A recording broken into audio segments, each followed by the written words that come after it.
IL টি-20 লিগে প্রথম ম্যাচে দুর্দান্ত বোলিংয়ে আগুন ছড়িয়েছেন মোস্তাফিজুর রহমান।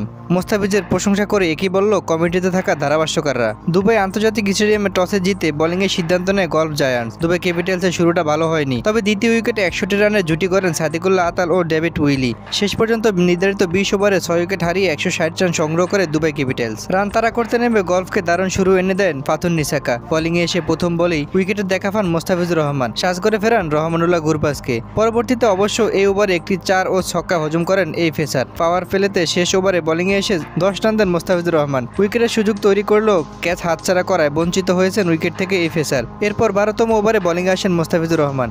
প্রথম বলেই ফেরান দুর্দান্ত ইনিংস খেলা ফাতুম নিশাঙ্কাকে। 31 বলে 67 রানের দারুণ ইনিংস খেলেছেন নিশাঙ্কা। দুর্দান্ত বোলিংয়ে এই ওভারে মাত্র 2 রান খরচ করেন তিনি। এরপর জোড়া আঘাত করেন দাসুন সানাকা। 16তম ওভারে নিজের শেষ ওভার করতে আসেন মোস্তাফিজুর রহমান। মাত্র 4 রান দেন তিনি।